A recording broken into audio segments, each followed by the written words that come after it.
What's going on, guys? It's Cliffy here. We're back from our stint with the Australian side, back here with the Hobart Hurricanes, actually in a, I think, semi-final game, or possibly not eliminator final. I think basically you lose. This might be 3 and 4 that are playing off against each other for a spot to play the loser of 1 and 2. But anyway, it's good to be back in purple, back in Hurricanes colours. As I said, we have just recently come back from a stint with the Australian side, which I thought we had a pretty good series. We had 4 for 51 in one of our games, which was our best bowling performance. Scored a few runs with the bat as well, a few quick runs down at number 7. So you've got to be happy enough with that.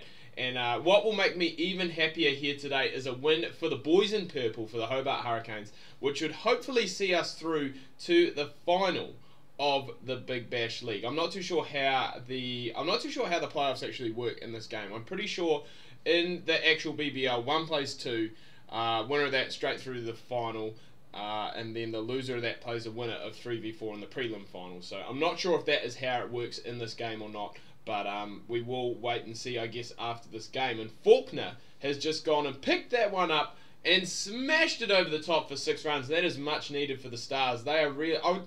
I want to say that they're struggling, but to be fair, at the 10 over mark, the halfway mark, to be 4 wickets down is not ideal, but to have 77 runs on the board and 2 players who are, I would say, are in, and 2 international players, or an ex-international player in James Faulkner, you definitely have potential here to go and get this done. But Clive Rose is coming into the attack now, the wily left arm spinner, and hopefully he can go and do a job against these 2. And we can look at trying to contain this Melbourne Stars side to a fairly below par total if we can. So we're just going to have to wait and see. Faulkner does seem to be the danger man at the moment. He is now 30 off 18. Hanscom's struggling a little bit. He's 11 off 19. So he's potentially the guy that we can try and bog down and try and build some pressure.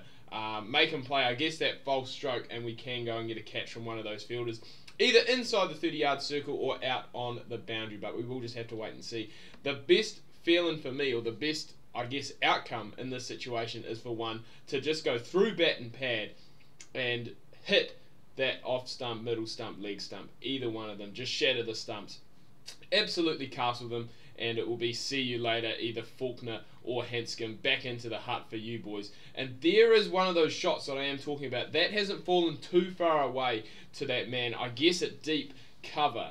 So we'll just continue to keep it there, continue to try and build that pressure. As I said, if we can get dots and get ones, it does really start to have a bit of an impact on the Stars lineup. I'm trying to think who they have left to come after this. Not too sure if they've got a whole lot left batting wise. So if we could get one of these 2, especially with 8 overs left to go, it would be a very big wicket. And that one there, I think, has taken the outside edge. I thought it potentially may have hit the pad, but it must have taken the outside edge and just hasn't carried to the keeper. So we finished with a dot, which is good. But we do need to make sure that we try and keep this economy rate down. And Hanscom is he's still just hanging in there, 29 off 32, which isn't terrible. Especially with the way, I guess, Faulkner is going down the other end. It means that he does have a little bit less pressure on him to get that strike rate up. And if he can, excuse me, if he can hang in there towards the back end of the innings as well, he can go and, I guess, really explode and get the Stars towards very much a above par total, it must be said. I mean, you looked when we first came in, they were for about 80 after 10. Which isn't, you know, in 2020 cricket, that's not great. You kind of probably want to be maybe only 2 down at that stage, so you really have a good launching pad to go from in the second half of the innings. But they've done pretty well here. They've put on a good partnership, which is good to see, and we'll be looking to try and, as I said, break that if we can. We do actually have a man catching now, and it probably... I don't even know what position you would call that guy. I can't see because Simon Palenko's thing's in the way. Sean Tate, at a gully, I guess.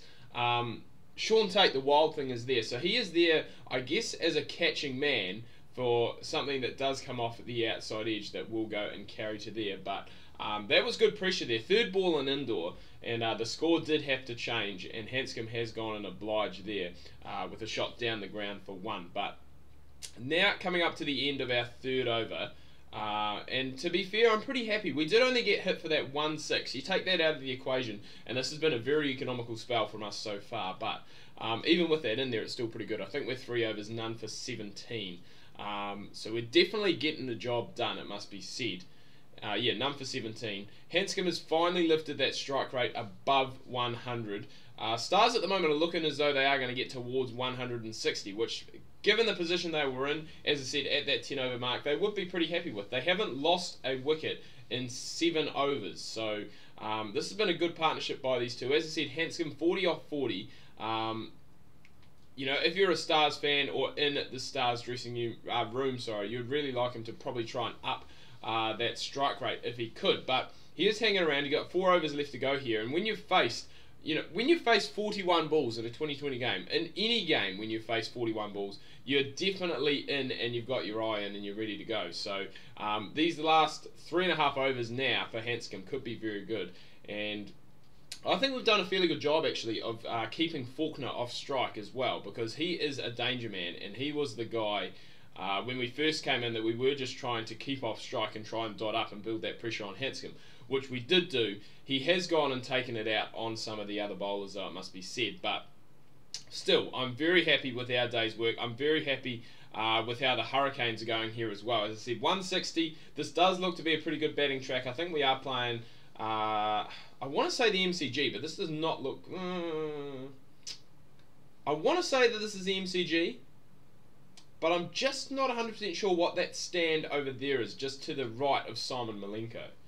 I'm just not too sure what that is, but I'm pretty positive looking at the lights now that we are actually playing at the G. So another outside edge. I can't look at it now.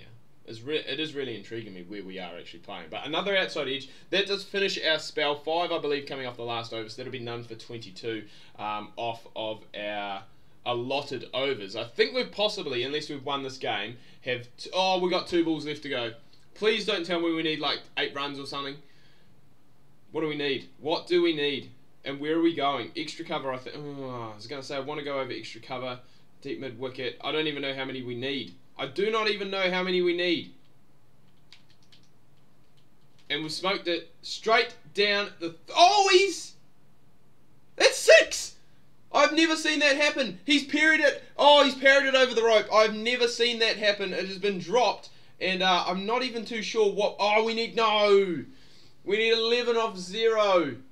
Oh, we just couldn't quite do it. Whoever was in before me gave it a pretty good nudge, and this one here is going to be taken quite comfortably. So 6 off 2 for us with the bat, and regardless, even if that last ball had gone for 6, we still would have lost by 5 or 6 runs. So the semi-finals, once again, is the stopping point for the Hobart Hurricanes. We just can't... For some reason, in this career mode, I just cannot seem to get over the line and grab ourselves trophies in knockout games. So McDermott 57 not out off 38. It really was that partnership between Faulkner and Hanscom that went and got the job done. We finished none for 22 off our 4 overs, which is a pretty good effort, it must be said. However, we really wanted to go further, really wanted to try and win it, but not the case. We have lost at the first hurdle in this case. I'm just going to go through, shoot through, see what is coming up in this series. I think we do have the 2020 World Cup coming, along with a Southern T20 Championship. Now, I'm not too sure what that is. I'm not sure if that's just teams from the Southern Hemisphere, which would basically be... Is Asia... I'm not sure what hemisphere Asia's in. We've got a lot of points to go and upgrade, so we'll get to that in just a second. But as we can see on the calendar here, so we've got a 3-match series against New Zealand, which we probably won't play. Then we've got the Southern 2020 Championship, which we're taking on Zimbabwe, South Africa, Papua New Guinea. And then we've got the 2020 World Cup. So, plenty coming. And then some county cricket as well, along with Ashes. Ashes is just around the corner as well. So, big stuff, I guess, happening on the channel. And I am going to wrap things up here. Do hope you've enjoyed this video. If you have, please remember to give it a like. Smash that thumbs up button on this video. If you are new, please do subscribe. And until next time, ka kite anoa. See you soon.